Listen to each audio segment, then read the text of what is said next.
Hindi perpekto ang buhay. Di po ba? Then why is that? Because many times we do not get what we want.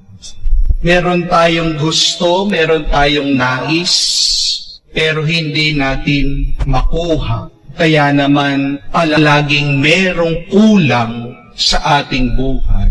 Yan yung isang dahilan bakit masasabi natin, hindi perpekto ang buhay. Amen?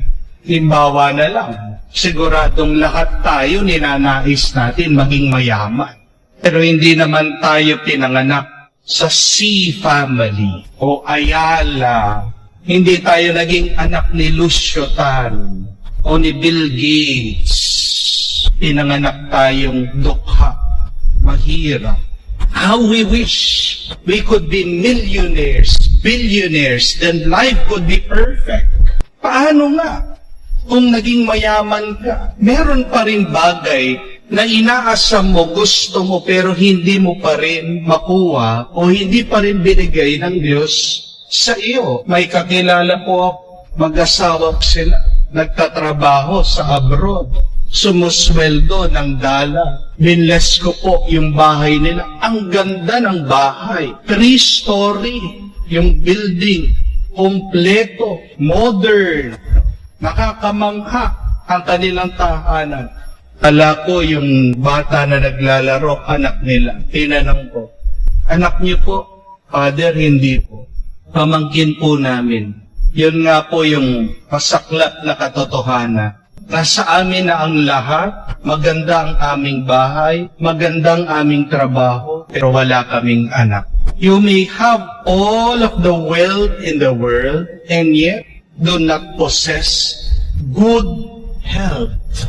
Maaaring mahirap ka, pero malakas ka. Pero hindi mo naman magawa yung gusto mong gawin. Hindi mo makain yung gusto mong kainin. Hindi mo mapuntahan yung gusto mong puntahan. Maaaring nasa iyo na magandang bahay, may pera ka naman, pero may away sa pamilya. Bakit ganyan? There are some things that God will not give us. There will be things that we would want, and yet it will not be given to us. May kulang palagi sa buhay. Kaya nga, life is not perfect. At hindi lang kulang. Palagi, merong problema. Life is so messy. Napakagulo. Limbawa na lang. Nakuha mo na yung iyong dream job. Masaya ka sa trabaho mo.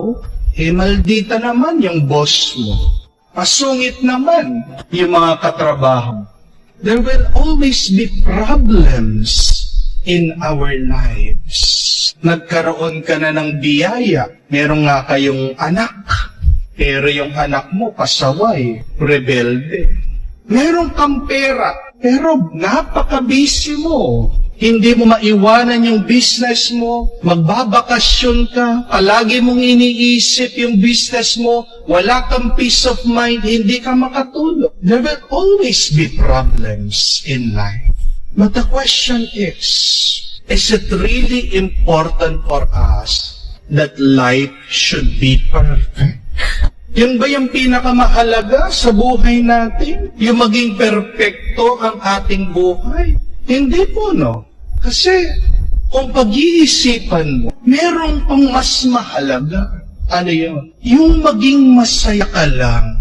Yung maging payapa ka lang. Yung merong pagmamahalan sa buhay. Hindi po ba? Aanuhin mo ang perpektong buhay kung wala yung mga bagay na yan. There is no happiness, there is no peace, there is no love. Di bali nang hindi perpekto ang buhay, basta't masaya ka lang, basta't payapa ka lang, basta't nagmamahalan kayo. Amen?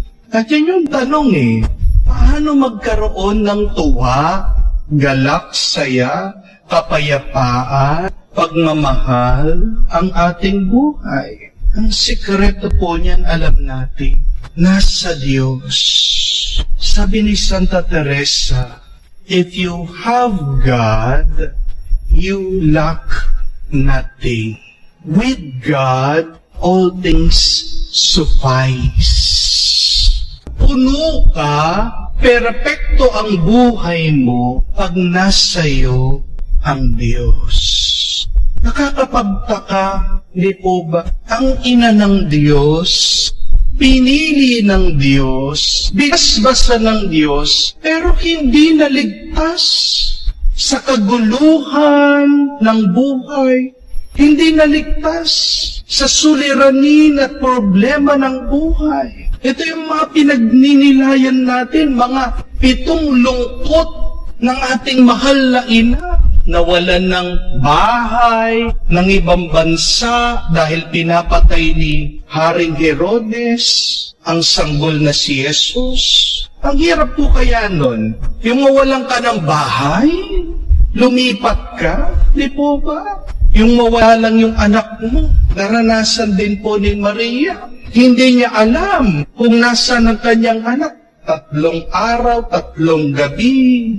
Ano yung pangamba at takot na nasa loob niya. At ang pinakamasakit na naranasan niya ay yung makita niya, yung anak niyang pinako sa krus, pinapahiya ng mga tao, minumura ng mga tao, namatay sa krus. Tapos siya pang naglibing sa kanyang anak. Ang sakit. Kasi hindi natural na ang magulang siyang maglilibing sa anak. Di po ba? Ang mga anak, sila dapat ang maglibing sa mga magulang. No kaya yung mga sinasabi niya, dinadasal niya, sinasabi niya sa Diyos. Pero kahit na basahin natin, tingnan natin ang mga ebanghelyo, ang Biblia, wala tayong maririnig na pagrereklamo kay Maria. And why was that? Because she has God always in her heart.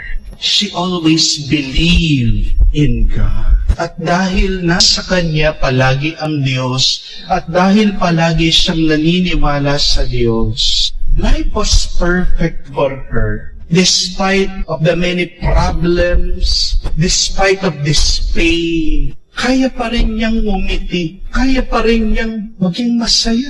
My dear friends, may we learn to be okay with life when it is not perfect.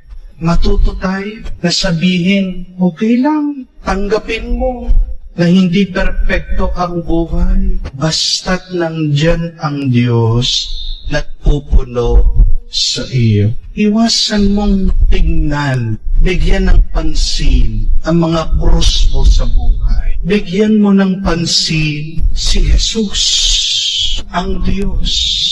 Dito magiging magaan ang buhay. Natuto kang magpasalamat sa buhay na ito. Yes, this life may never be perfect.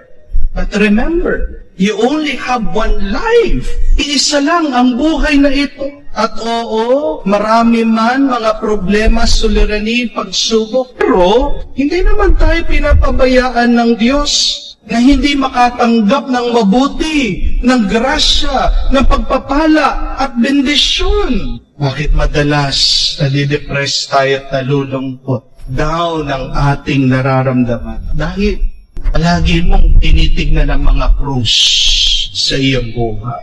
Diyan sa krus na yan, nakapako ang ating Diyos, si Jesus. Remember the promise of God. Tandaan mo ang pangako ng Diyos sa iyo. Basahin niyo po ang Biblia. Nasa kahuli-hulihan itong parte ng Ebanghelyo. Natano ang sinabi ni Jesus sa kanya mga alagad bago siya umakyat sa langit. I will be with you until the end of time. Tignan niyo po yung sinabi niya. Kasama niyo ako hanggang sa katapusan ng panahon. Hindi niya sinabi na aalisin ko ang inyong hirap, aalisin ko ang inyong bighati, aalisin ko ang inyong mga problema. Sabi niya, I will be with you. Ano man yan na masakit na yung pinagdadahanan. Remember the promise of Jesus that He is with us. Kaya nga masasabi natin, okay lang. Kahit na hindi perpekto ang buhay. Kasi nandiyan ang Diyos na gumagabay. Nandiyan ang Diyos kasama ko na nagpupuno sa akin, na nagbibigay sa akin ng tuwa, kapayapaan at ng mamahal.